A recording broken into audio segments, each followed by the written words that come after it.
अर्णवने आजीला दिलेलं वचन आणि त्याच क्षणी इराच्या आयुष्यात आलेलं वादळ. आता पुढे काय होणार? नमस्कार, मी यशश्री. मनातले भावरंग या माझ्या यूट्यूब चॅनलवर तुमचे खूप खूप स्वागत. आज आपण डील ऑफ लव्ह या कथेचा 24वा भाग ऐकणार आहोत. अर्णव: बरं ठीक आहे, मी तुला वचन देतो की मी या मुलीशी लग्न करेन. आजी: आता कसा तो माझा लाडका नातू शोभतोय? अर्णव: पण तू पण मला एक वचन दे. आजी: ते कोणतं? अर्णव: की तू लवकरात लवकर बरी होशील. आजी: हो, पण तू पण माझं वचन पाळ, मग मी अगदी ठणठणीत बरी होईन बघ. अर्णव: गुड, आणि आराम कर आता, मी बाहेरच आहे. आजी: हो. अर्णव रूममधून बाहेर येताना आजीच्या बोलण्याचा विचार करत होता. आता पुढे. अर्णव आजीच्या रूममधून बाहेर पडला तेव्हा त्याच्या चेहऱ्यावर एक वेगळेच शांत आणि गंभीर भाव होते. आजीने त्याच्याकडून घेतलेलं वचन आणि तिने आपल्याला दिलेलं वचन यांच्यामध्ये तो अडकलेला होता. एकीकडे आजीची प्रकृती, तिचा आनंद, आणि दुसरीकडे इरा. तो दोन्ही गोष्टी मनात सांभाळत बाहेर आला. कॉरिडॉरमध्ये येताच त्याचं लक्ष इराकडे गेलं. ती थोडी बाजूला उभी होती, पण तिच्या चेहऱ्यावरचा रंग बदललेला दिसला. फोन कानाला लावलेला, पण तिच्या डोळ्यांमध्ये एक अनामिक भीती, घाई आणि गोंधळ दिसत होता. अर्णव थांबून तिला निरखत होता. हो आई, पण तू एवढी का घाबरली आहेस? इराचा आवाज थरथरला. काही क्षण तिथे शांतता पसरली. काय? ते लोक घरापर्यंत आले होते? इरा घाबरून म्हणाली. अर्णवचं हृदय धडधडायला लागलं. काय झालं? कोणाशी बोलत आहे ही? तिच्या आवाजातला ताण पाहून तर हे काहीतरी गंभीर वाटतंय. इरा: आई, तू रडू नकोस, मी येते लगेच. हो हो, मी येतेच. कॉल संपताच इरा घाईघाईने फोन बॅगमध्ये टाकते. तिची नजर क्षणभर अर्णवकडे जाते, पण त्या नजरेत ओळखीचा भाव नसतो. तिची ती नजर ही अडचण, घाई आणि भीती यांनी भरलेली असते. अर्णव तिच्या दिशेने पुढे सरकत विचारतो, मिस इरा, सगळं ठीक आहे ना? इरा: हो, म्हणजे नाही, मला जायला हवं अर्णव सर, घरी, आता लगेच. अर्णव: अरे पण. अर्णव काही पुढे बोलणार तेवढ्यात इराच त्याला बोलते. सर, मी निघते आता, थोडी घाईत आहे. अर्णव त्यावर काही बोलेपर्यंत इरा तिथून घाईघाईत निघून देखील गेलेली असते. अर्णव ती गेलेल्या दिशेने बघतच उभा राहिला. त्याच्या मनात विचार आला, एवढ्या घाईत, एवढ्या चिंतेत तिला मी पहिल्यांदाच पाहिले. तिने काय अडचण आहे ते सांगितले नाही, काही वेळ थांबून देखील नाही. याचा अर्थ नक्कीच काहीतरी मोठं संकट आले आहे. पण काय? हा विचार करून त्याच्या मनात धस्स झालं, पण त्याला तेवढ्यात त्याने आजीला दिलेलं वचन आठवलं.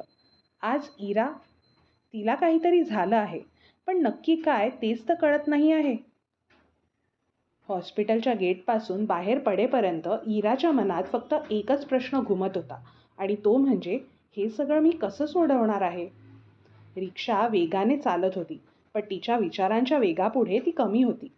रस्त्यावरची धावपळ, हॉर्न, लोकांची गर्दी हे सगळं आसपास नेहमीसारखंच होतं, पण तरीही तिच्यासाठी जग हे एका भीतीतच गोठून बसलं होतं. इराच्या मनात सतत विचार सुरू होते. घर हातून गेलं तर कुठे जायचं? मी आईबाबांना कुठे नेऊ? पैसे परत कसे करू? ती डोळे मिटते. तिच्या नजरेसमोर अर्णव सरांचा चेहरा येतो. त्यांचा माझ्यावर असलेला तो विश्वास, त्यांची ती शांत नजर, त्यांचा आधार देणारा आवाज, सगळं काही तिच्या नजरेसमोरून झरझर निघून जातं. इराच्या मनात विचार डोकावतो, ते मला मदत करतील का? नाही, मी त्यांच्याकडे कशी मदत मागू? ते तर माझे बॉस आहेत, आणि मी तर त्यांच्यापासून शक्य तेवढा दूर राहण्याचा प्रयत्न करत होते.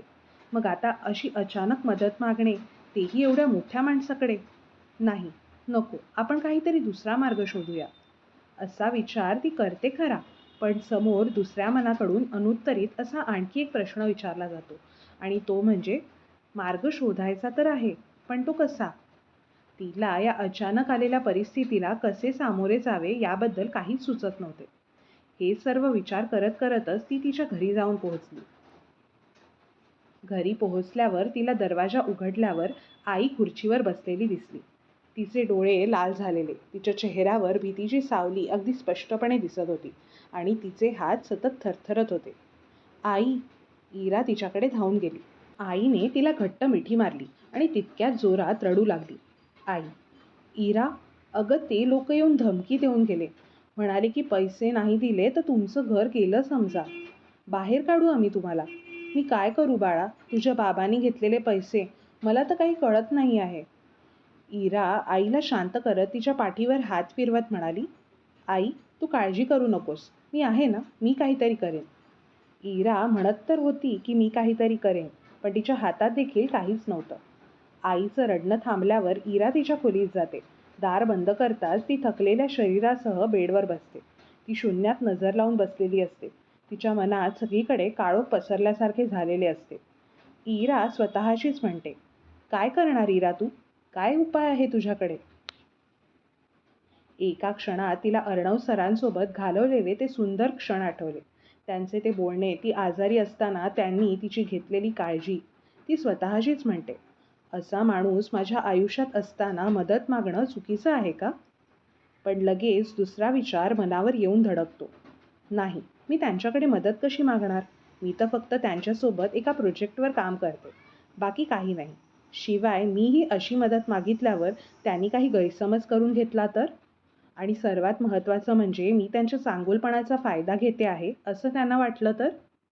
तिच्या मनात प्रश्नांच्या लाटा एकमेकांवर नुसत्या आपटत होत्या. ती तिची टेबलावर ठेवलेली डायरी उघडते. पेन हातात घेते, पण कागदाकडे बघून तिच्या मनात विचार येतो. माझं मन या कोरा कागदाप्रमाणे सध्या कोरं झालं आहे. पान कोरे, विचार कोरे, सगळं पांढरं, शांत, रीत. तिच्या डोळ्यात अश्रू येतात, पण ते देखील थोड्या वेळाने आयुष्यात अचानक आलेल्या अडचणींप्रमाणेच गालावर थिजल्यासारखे होतात. दुसरीकडे अर्णव इराच्या अचानक घाईघाईने निघून जाण्याने विचलित झाला होता. हॉस्पिटलच्या कॉरिडॉरमध्ये उभा राहून तो तिच्या नजरेतील भीती आठवत होता. ही मुलगी काहीतरी खूप मोठं एकटी सांभाळते आहे, पण ते मला सांगण्याएवढा मी तिच्या जवळचा आहे का? तो स्वतःलाच प्रश्न विचारत होता. त्यानंतर त्याला आजीला दिलेल्या वचनाची आठवण होते आणि मनात विचार येतो, मी आजीला वचन तर दिले, पण मी ते पूर्ण करू शकेन का? इराला हे सर्व कसं सांगू? काय सांगू की तिला गैरसमज होणार नाही? अर्णवच्या मनात देखील अनेक प्रश्न एकामागोमाग एक डोकावत होते. दोघांच्या मनात प्रश्नांचे वादळ सुरू होते, पण वेगवेगळ्या गोष्टींचे.